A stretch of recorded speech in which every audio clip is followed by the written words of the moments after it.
Assalamualaikum warahmatullahi wabarakatuh. Perkenalkan, nama saya Abdul Hanif Al-Hafiz dari kelompok 11 kelas IF20C. Di sini saya akan menceritakan final project yang telah saya buat.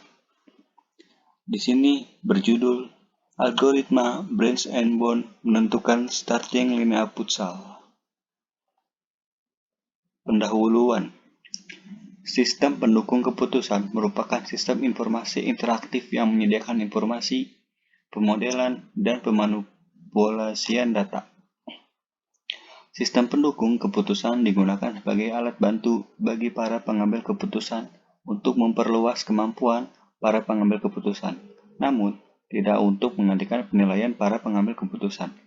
Sistem pendukung keputusan juga dapat digunakan untuk melakukan pemilihan linea pemain dengan mengolah data track record pemain menjadi suatu informasi. Selain melakukan pemilihan, sistem pendukung keputusan tersebut juga dapat melakukan penilaian performa pemain dengan berdasarkan track record yang sama. Hasil tersebut dapat menunjang sistem pendukung keputusan dalam melakukan pemilihan oleh pelatih. Penilaian performa dalam cabang olahraga. Pemilihan pemain merupakan hal yang penting untuk penyusunan strategi. Performance appraisal adalah suatu proses yang dilakukan untuk menentukan apakah seorang memenuhi kriteria. Aktivitas penilaian performa pemain menjadi aktivitas yang umum dilakukan oleh klub futsal. Di sini ada metode. Metode penelitian ini menggunakan metode SAW, Simple Additive Technique, yang di dalam pencarian pemain pada sebuah posisi di mana tim futsal ini menggunakan beberapa langkah, yaitu yang pertama, menentukan posisi yang dicari, menentukan kriteria dalam permainan sepak bola yang mempengaruhi data. Yang ketiga, menentukan kriteria pada posisi yang akan dicari. Yang keempat, mengelola musim. Yang kelima, mengelola data pemain yang mengikuti seleksi posisi. Dan keenam, mengelola data statistik kriteria pemain pada musim. Di sini ada hasil dan pembahasan. Rumusan masalah. Rumusan masalah dari proyek ini adalah menentukan starting linea terbaik. Oke, di sini ada tahapan penelitian.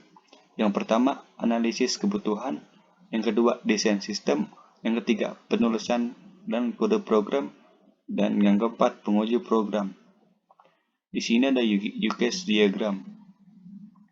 Di sini ada admin, login, hasil akhir.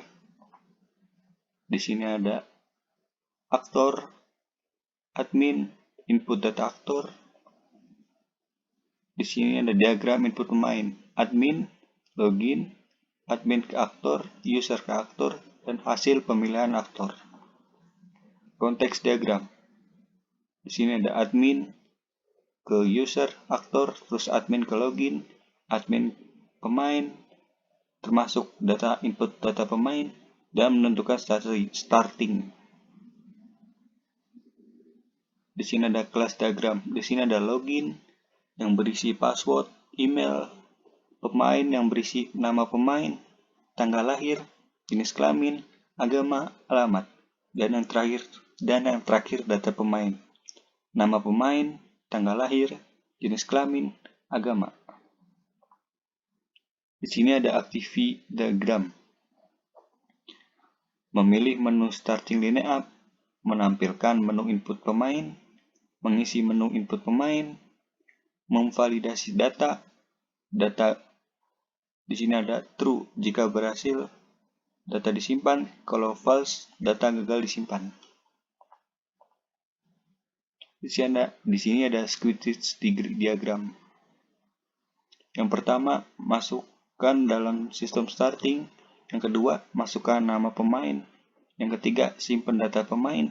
Yang keempat, validasi data. Yang kelima, menentukan starting. Dan yang keenam, menampilkan data pemain atau starting lineup. Di sini ada menentukan starting lineup futsal. Di sini ada formasi-formasi yang ada di futsal. Ada pemain bertahan, pemain tengah kiri, pemain tengah kanan, pemain depan, pemain bertahan cadangan, pemain tengah cadangan, pemain depan cadangan. Di sini ada posisinya atau formasi. Di sini ada formasi. Di sini formasi 2 pemain bertahan dan 1 pemain penyerang, yang berarti di sini lagi ada di posisi seri atau sedang kalah. Sedangkan di sini ada formasi 2 pemain bertahan dan 2 pemain menyerang adalah formasi yang sangat umum dipakai. Dan yang terakhir formasi 1 pemain bertahan dan 3 pemain penyerang adalah di saat posisi sedang unggul. Kesimpulan yang dapat diambil, pemilihan linear pemain futsal telah dilakukan dengan menggunakan sistem pendukung keputusan. Sistem tersebut dapat membantu pelatih untuk memilih pemain yang akan masuk line up berdasarkan hasil yang diperoleh. Data statistik pemain dapat diolah dalam sistem pendukung keputusan, metode FADM, sedangkan penilaian performa dapat dilakukan dengan menggunakan metode Key Match Clustering. Adanya sistem ini, pemilihan dan penilaian dilakukan secara objektif dan memberikan pilihan untuk pelatih dalam mengambil keputusan. Oke, di sini kita lanjut ke IRD-nya.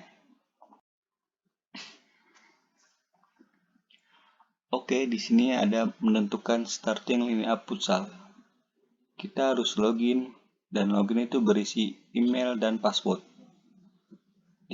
Dan setelah itu kita menentukan data pemain. Data pemain terdiri dari nama pemain, tanggal lahir, jenis kelamin, dan alamat. Dan selanjutnya kita memilih posisi pemain yang akan dimainkan. Ada pemain bertahan, pemain penyerang, pemain tengah. Nah, pemain bertahan dan pemain tengah atau pemain penyerang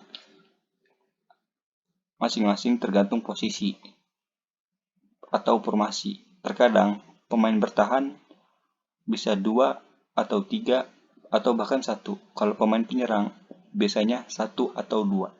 Sedangkan pemain tengah biasanya 1 atau 2. Oke, setelah memilih posisi pemain, di sini kita membuat sistem HTML dan selesai. Oke, sekian dari saya, kurang lebihnya mohon dimaafkan. Wassalamualaikum warahmatullahi wabarakatuh.